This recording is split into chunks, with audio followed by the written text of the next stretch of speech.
Injil Tuhan kita Yesus Kristus menurut Markus pasal yang ke-12 ayat 28 sampai 34. Lalu seorang ahli Taurat yang mendengar Yesus dan orang-orang Saduki bersoal jawab dan tahu bahwa Yesus memberi jawab yang tepat kepada orang-orang itu, datang kepadanya dan bertanya, "Hukum manakah yang paling utama?" Jawab Yesus, "Hukum yang terutama ialah, dengarlah hai orang Israel, Tuhan Allah kita, Tuhan itu Esa. Kasihilah Tuhan Allahmu dengan segenap hatimu, dan dengan segenap jiwamu, dan dengan segenap akal budimu, dan dengan segenap kekuatanmu. Dan hukum yang kedua ialah, kasihilah sesamamu manusia seperti dirimu sendiri. Tidak ada hukum lain yang lebih utama daripada kedua hukum ini." Lalu kata ahli Taurat itu kepada Yesus, "Tepat sekali Guru, benar katamu itu, bahwa Dia Esa, dan bahwa tidak ada yang lain kecuali Dia. Memang mengasihi Dia dengan segenap hati dan dengan segenap pengertian dan dengan segenap kekuatan, dan juga mengasihi sesama manusia seperti diri sendiri adalah jauh lebih utama daripada semua korban bakaran dan korban sembelihan." Yesus melihat bagaimana bijaksananya jawab orang itu, dan ia berkata kepadanya, "Engkau tidak jauh dari kerajaan Allah." Dan seorang pun tidak berani lagi menanyakan sesuatu kepada Yesus. Demikianlah Injil Tuhan kita Yesus Kristus, firman Tuhan untuk umat Tuhan. Selamat pagi Bapak Ibu. Apa kabar? Luar biasa, ada yang biasa-biasa saja. Saudara-saudara, izinkan saya memperkenalkan diri. Nama saya Romeo Wibowo, saya dari GKI Sion Tasikmalaya. Senang sekali saya diberikan kesempatan untuk melayani di gereja ini. Ini kesempatan yang pertama saya untuk melayani di gereja ini.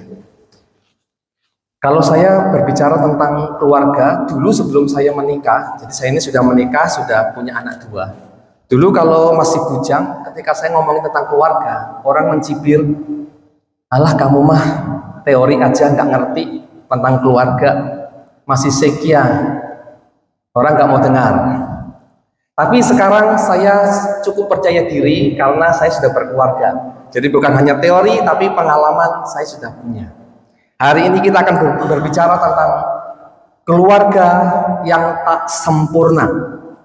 Jadi saya akan memfokuskan pembahasan ini dari pembacaan kita dari kitab Kejadian. Tadi bacaannya pertama kita ya, Kejadian 25 ayat 19 sampai 34. Saudara-saudara, izinkan saya bertanya kepada kita semua.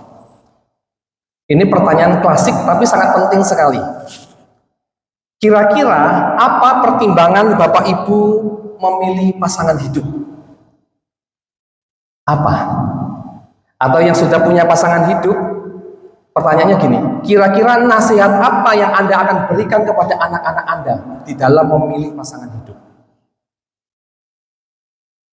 Apa? Ada jawaban? Memilih yang bagaimana? Yang seiman. Saya dengar lagi, yang bager, yang benghar, yang baik. Ya, banyak orang menjawab yang pertama, yang good looking lah. Kalau sudah good looking apa? Yang good rekening lah. Good looking, kalau nggak good rekening, apa ininya? Anak saya mau dikasih makan apa nanti menikah gitu ya. Jadi kalau kita sekarang sama pasangan kita dikasih begini, jangan terlalu percaya diri. Nanti setelah begini tangannya digini-giniin. I love you, tapi uang juga mempengaruhi ya. Kata orang Jawa itu lebih formal ya, maksudnya mempertimbangkan pasangan hidup itu ada 3 B. B yang pertama itu bibit, terus bebet dan bobot. Bibit adalah asal usul keturunan. Terus bebet apa? Bebet nggak tahu? Bebet itu status ekonomi. Tadi logut rekening itu perlu dipertimbangkan. Terus apa lagi? Bobot itu baru kepribadian, kualitas diri. Oke, ini pertimbangan yang perlu dipikirkan di dalam memilih pasangan hidup. Bibit, bebet, bobot. Nah, masalahnya mencari calon menantu yang seperti ini kan nggak gampang. Udah lama mencari, udah usia makin nambah, nggak dapat-dapat. Caranya bagaimana? Coba hilangkan B1. Kira-kira B mana yang akan kita buang? Antara bibit, bebet, bobot. Ayo coba Bapak Ibu berpikir. Kalau dibuang satu saja, B yang mana yang dibuang?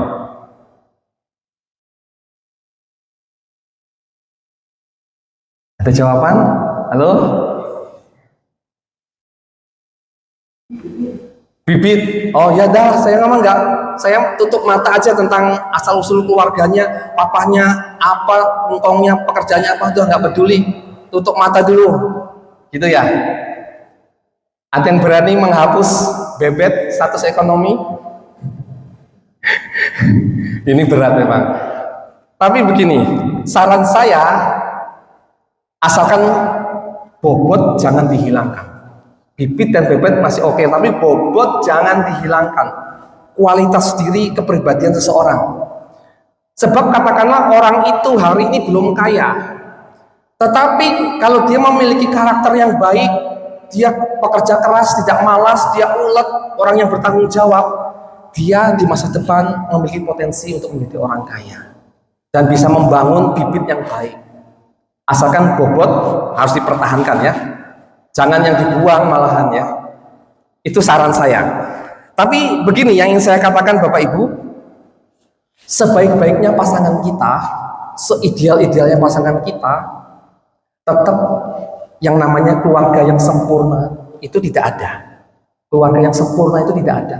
Selalu ada nodanya, ada kotorannya. Karena memang secara teologis kita akui bahwa kita ini orang berdosa. Hari ini saya mengajak kita untuk melihat keluarga yang nampaknya ideal, sempurna, tetapi bobrok di dalamnya, yaitu keluarganya Ishak. Ishak itu ya Bapak Ibu, kalau dilihat dari kriteria 3B tadi ya, bibit, bebet, bobot, dia ini unggul ya, ideal sekali. Ishak itu kalau dilihat dari bibitnya, Ishak anaknya siapa Bapak Ibu? Bapak Ibu? Ishak itu anaknya siapa? Bapaknya aja Abraham, orang pilihan Tuhan ya, orang yang tersohor, punya nama. Jadi bibitnya nggak perlu kita pertanyakan lagi, top banget. Kemudian bebetnya, status ekonominya bagaimana Ishak ini? Abraham itu dikatakan orang yang sangat kaya raya, bukan hanya kaya saja ya, tapi sangat kaya. Kejadian 13 ayat 2. Adapun Abraham sangat kaya, banyak ternak, perak, dan emasnya. Terus Alkitab juga mengatakan, adapun Abraham telah tua dan lanjut umurnya, serta diberkati Tuhan dalam segala hal. Jadi sangat kaya bapaknya. Tapi kalau bapaknya kaya, nggak nurun ke anaknya, buat apa? Diwariskan ke siapa? Hartanya Abraham itu. Alkitab mengatakan begini, Abraham memberikan segala harta miliknya kepada Ishak, tetapi kepada anak-anaknya yang diperolehnya dari gundik-gundiknya, ia memberikan pemberian. Jadi ternyata Abraham punya banyak anak dari gundik-gundiknya, tetapi hartanya semua yang banyak itu dia wariskan kepada Ishak. Jadi Ishak ini bebetnya juga bagus banget, ekonominya luar biasa. Sekarang bagaimana dengan bobotnya? Ishak ini tercatat sebagai orang baik-baik atau orang yang katakanlah bangor gitu? Alkitab tidak menulis seperti misalkan kayak Daud, dia tulis dia berzinah begitu ya. Tidak ada tulisan yang jelek tentang Ishak. Dia adalah orang yang berbakti kepada orang tua, orang yang mewarisi iman dari papanya, seorang yang percaya kepada Tuhan. Bahkan dia masuk di dalam daftar orang-orang beriman. Di Ibrani 11 ayat 20 dikatakan, karena iman maka Ishak sambil memandang jauh ke depan memberikan berkatnya kepada Yakub dan Esau. Jadi dilihat dari bibit bebet bobotnya, Ishak ini calon menantu idaman, luar biasa. Ada orang bilang, ya kalau luar biasa, tapi kalau pasangannya, istrinya tidak baik-baik, ya keluarganya berantakan. Nah sekarang kita lihat pasangannya Ribka. Ribka seperti apa? Saya tidak akan terlalu detail menjelaskan Ribka. Intinya Ribka ini adalah wanita pilihan juga. Dia dari keluarga terpandang. Dia diceritakan orang yang ulet, pekerja keras, yang suka menolong orang yang cukup rendah hati. Ini Ribka. Bahkan Alkitab menulis begini, anak gadis itu sangat cantik parasnya, seorang perawan, belum pernah bersetubuh dengan laki-laki. Jadi dia adalah wanita baik-baik yang bisa menjaga kesuciannya. Dia seorang yang berparas cantik, ini juga wanita ideal dari keluarga baik-baik, masih punya hubungan saudara dengan Abraham. Nah, apa yang terjadi dengan Ribka dan Ishak ketika mereka menikah? Dua-duanya top ideal, bibit bebet bobotnya jelas. Kemudian mereka menikah. Bagaimana keluarga yang dihasilkannya? Ternyata mereka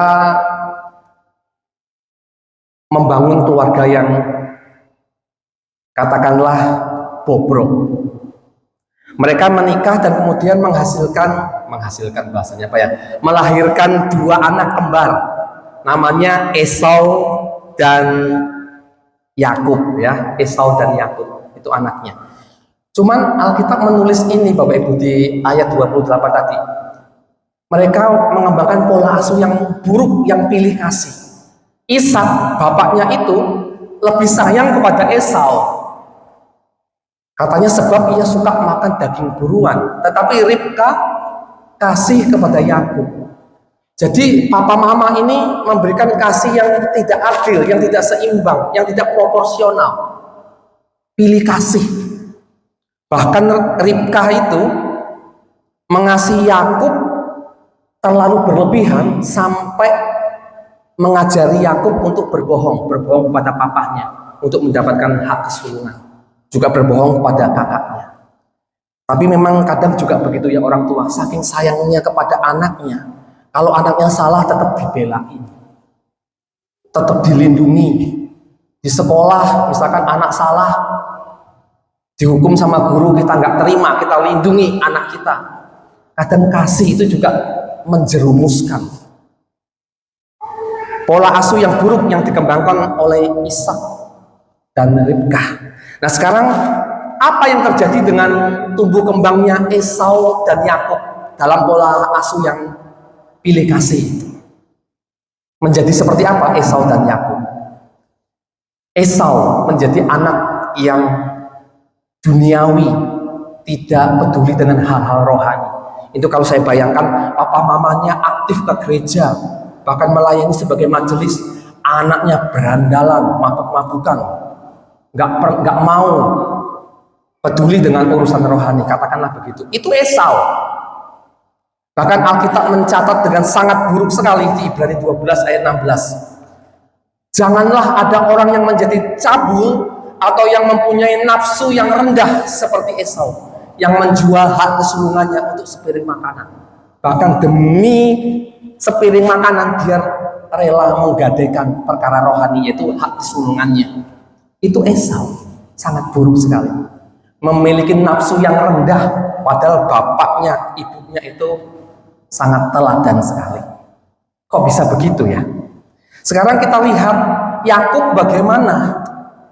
Yakub bertumbuh menjadi anak yang licik, suka menipu. Bukan hanya kokonya yang ditipu, bukan hanya bapaknya yang ditipu, pamannya juga ditipu. Kalau kita lihat perjalanan kehidupan Yakub, licik sekali.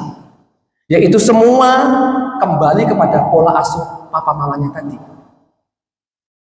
Yang nampaknya secara dunia begitu ideal, tetapi berantakan keluarganya. Bahkan Yakub sama Esau ini musuhan, mau bunuh-bunuhan dalam waktu yang panjang. Coba kalau kita punya anak, anaknya berantem terus, bagaimana perasaan orang tua? Itulah keluarga yang dihasilkan dari pasangan yang katakanlah ideal, Ishak dan Ribka. Tidak ada keluarga yang sempurna. Pertanyaannya begini, kalau Ishak dan Ribka yang katakanlah ideal membangun keluarganya seperti itu, bagaimana dengan kita ini? Kita ini katakanlah jauh dari sempurna, ekonomi juga pas-pasan, juga bukan dari keluarga terpandang, katakanlah begitu. Bagaimana ini saya membangun keluarga yang berkenan kepada Tuhan? Oke, nggak usah sempurna, tapi yang berkenan kepada Tuhan itu seperti apa? Apa yang harus saya lakukan? Bapak Ibu, saya memberikan dua prinsip di sini ya. Oke, membangun keluarga yang sempurna kita nggak mampu, tetapi minimal ada usaha sebertanggung jawab mungkin kita sebagai, katakan sebagai orang tua untuk membangun keluarga kita. Yang pertama itu prinsip salib. Prinsip salib itu ketika kasih dan keadilan bertemu. Ya.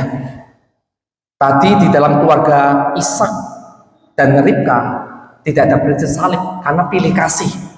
Kasihnya berlebihan, keadilannya nggak ada.